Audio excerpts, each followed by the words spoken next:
This is not an English lesson. This is a video about connection. It's about finally showing the people you care about who you truly are. If you've ever sat at a dinner table, silent, while an English conversation flows around you, if you have a heart full of stories and jokes, but they die in your mind before they can be spoken, if you feel that the real you is trapped behind a wall of slow translation, then this video is not just for you. It was made for you. You don't have an English problem. You have a connection problem. Your brain is trying to use two different maps at the same time. Your native language is the city you grew up in. You know every street, every shortcut. You move with effortless confidence. Your English is a foreign city, where you are a tourist with a giant confusing map. Every sentence is a slow, hesitant journey, checking the map, getting lost. You can't enjoy the city because you're too busy reading the map. The result? You feel like a stranger. But today, we are going to throw away that map. We are going to learn to live in this new city. You are about to learn a powerful four-step system called the CORE method, a deep training process designed to stop the translation in your head and make you feel at home in English. This method will allow you to build real, authentic connections, to share your heart, and to finally let your personality shine through, naturally and effortlessly.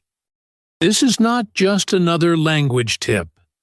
This is your key to unlocking genuine relationships.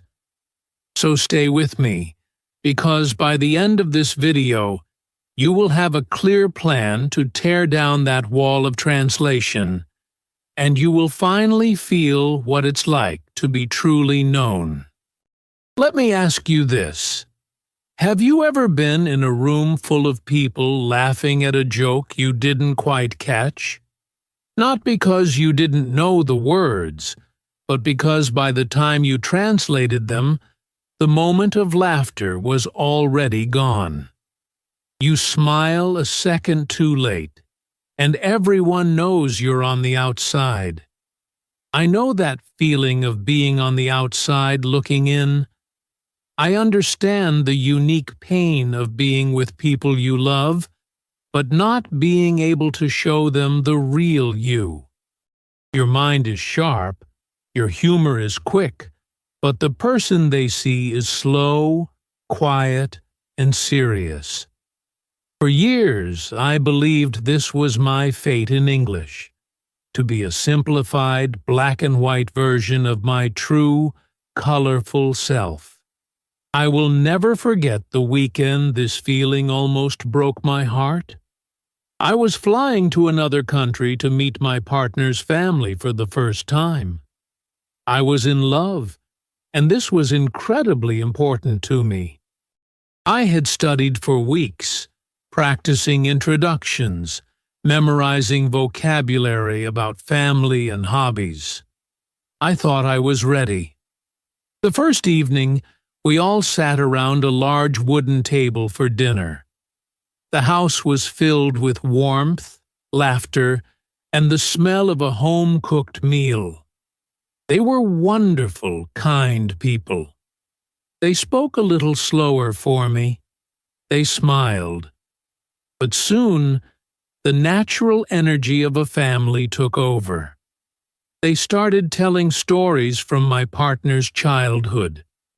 The jokes were flying, old memories were sparking new ones, and the conversation was a fast, overlapping river of English. I was sitting right there, but I was completely lost. I was catching words, school, bicycle, trouble, but I couldn't connect them fast enough to understand the stories. I was in a constant state of mental buffering. Then came the moment I still dread thinking about. My partner's father, a kind man with warm eyes, turned to me directly. The whole table went quiet. He asked me, "So, we've heard so much about you. Tell us a funny story from your childhood." My heart stopped. In my mind, in my native language, a dozen hilarious stories bloomed instantly. I had the perfect one. A silly, charming story that reveals so much about who I am. But then, the translation machine began its slow, grinding work. I could feel everyone's eyes on me. I panicked. The witty, complex story in my head seemed impossible to build in English. So I gave up. I searched for the simplest possible answer. I said, "I liked to play with my dog." A polite, weak smile from everyone. A few awkward nods. The conversation moved on. I didn't just fail to tell a story. I failed to deliver me. I failed to connect. I looked at my partner across the table, and I could see the disappointment in her eyes. Not in me, but for me. That night, I didn't feel like I had bad English. I felt like I had no personality. I felt invisible. That weekend was a turning point. I realized that all the apps and grammar books in the world couldn't prepare me for the speed and soul of a real family dinner. They gave me words, but they didn't give me the ability to dance with them. I decided I had to find a way. Not just to speak English, but to be myself in English. If this story, this feeling of being emotionally invisible, of being unable to share your true self with the people who matter, resonates with you, then take a moment and subscribe. Because this channel is not just about learning a language, it's about finding your voice in it. My search became an obsession. I knew there had to be a way to train my brain to be present, to be fast, to be real. This journey led me to develop a system based on how our brains naturally learn and connect. It's a method to build a new mental foundation for the language, from the inside out. I call it the CORE method. It's an acronym for the 4 stages of this deep mental training: connect, observe, respond, and expand. This is not a study plan. It's a daily practice, a mental workout. And today, I will walk you through each step so you can begin your own transformation from a silent observer to a connected participant. The first step is to connect words to feelings, emotions, and images, not translations. This is the absolute foundation. We must break the lifelong habit of using our native language as a bridge. That bridge is too slow. We need to build a direct destination. From this day forward, every new English word you learn must be connected directly to a sensory experience. Why is this so vital? Your brain is an emotional, visual engine. It remembers experiences, not data. When you think of the word home in your language, you don't see letters. You feel a specific place. You smell a specific scent. You feel a sense of safety. That is a rich, deep connection. But when you learn home, your word for home, it's a flat, lifeless piece of data. Let's practice with the word laughter. Don't translate it. Close your eyes. I want you to hear the sound of someone you love laughing. Feel how that sound makes you feel. That warmth, that joy, that is laughter. Now the word is an experience anchored in your heart. I stopped making vocabulary lists and started making an emotion journal. For the word comfort, I didn't write a definition.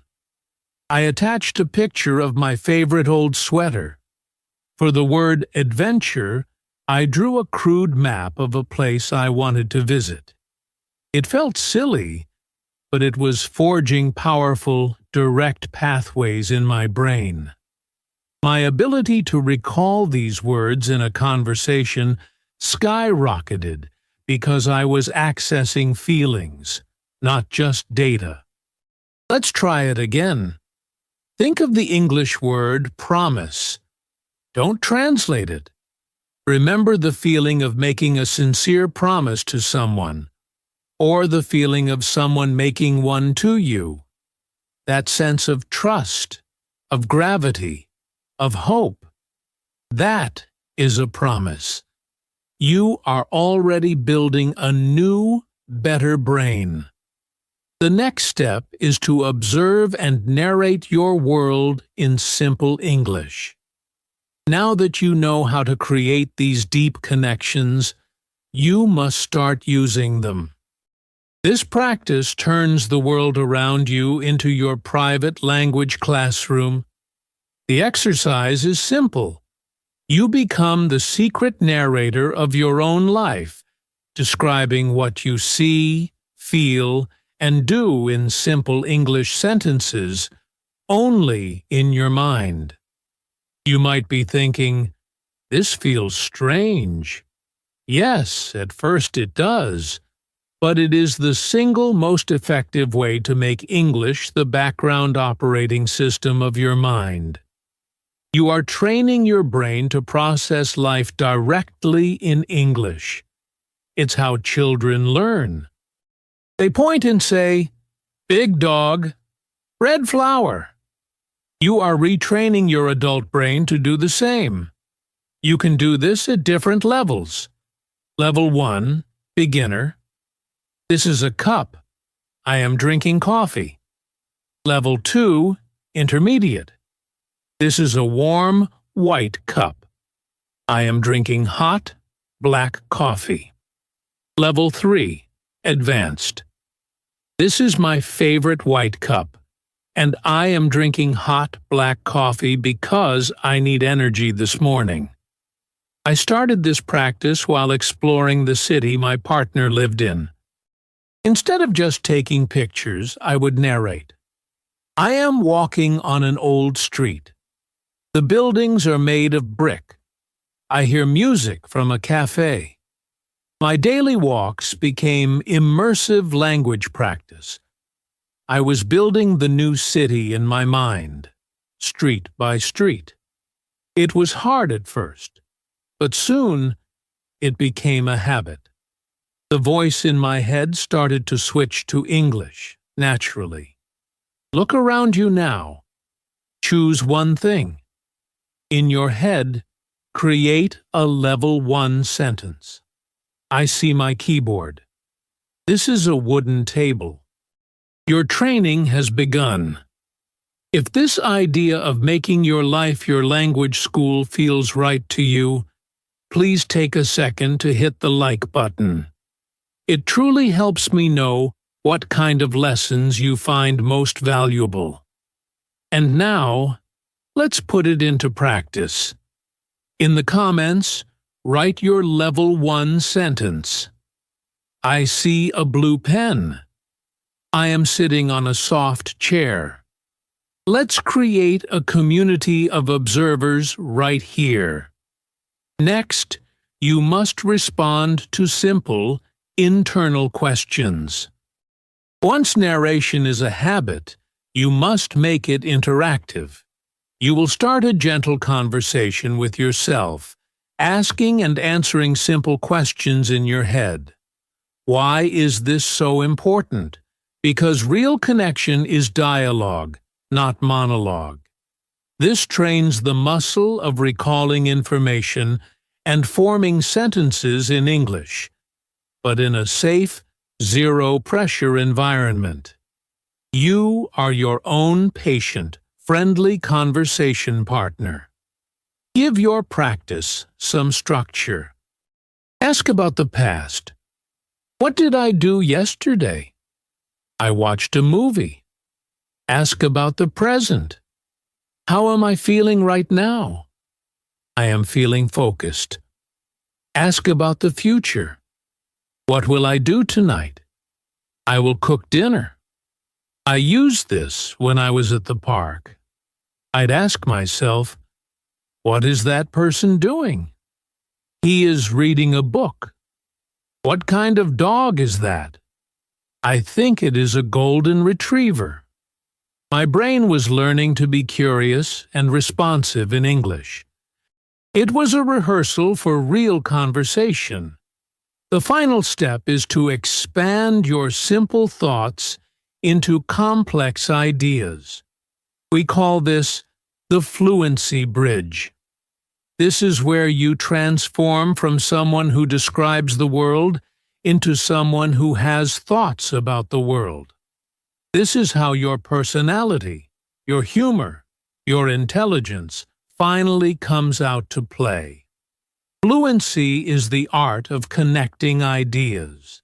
The tools are simple words: and, but, so, because, which.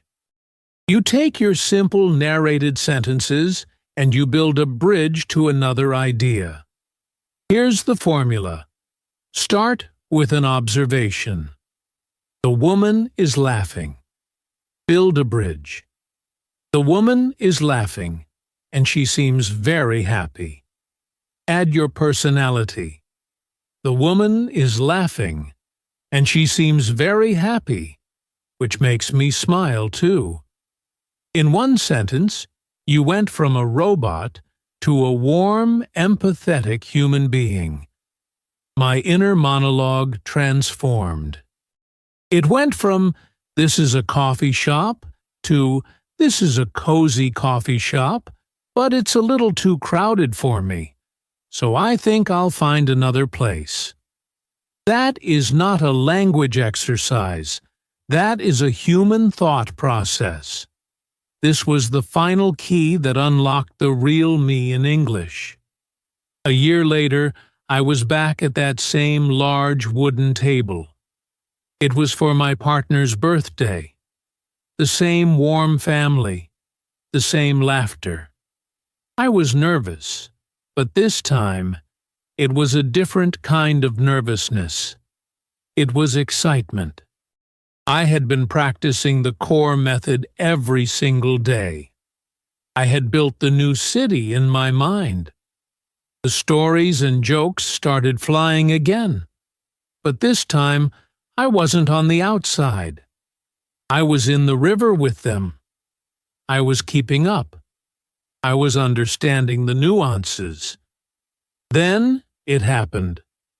My partner's father was telling a long, complicated story about a fishing trip from his youth. At the end of the story, he made a joke. And without thinking, without translating, a witty response popped into my head. And I said it. For a split second, there was silence. Then the entire table erupted in genuine, hearty laughter. My partner looked at me, her eyes wide with surprise and pride. Her father slapped the table, laughing, looked at me and said, "That was a good one. You're quicker than you look." But the true moment of victory came later that evening. As we were cleaning up in the kitchen, her father came over, put a hand on my shoulder, and said, "You know, it is so good to finally know you." That was it. That was the victory. It wasn't about being fluent. It wasn't about perfect grammar. It was about being known. It was about connection. The greatest gift a language can give you is the ability to share your heart. I had finally done it. I am telling you this story to prove one thing. Fluency is not about passing a test. It's about being present. It is not a talent you are born with. It is a mental home you build, brick by brick. Your brain is not broken. You've just been using the wrong map. The core method is your new blueprint. You have the power to build a place in your mind where you can be yourself in English. Your journey from invisible to known begins today. Your mission, should you choose to accept it, is to take just 5 minutes when you're making dinner or walking home. For just 5 minutes, become the narrator. Observe your world in simple English sentences in your head. Lay the first brick. That's your first step. Do it today. Do it tomorrow. If this story, this method, has given you hope, please show your support by subscribing and turning on notifications. We are building a community here dedicated to this deep human approach to English fluency. Thank you for being here. The real you is waiting to be heard. Let's go build the home for your voice.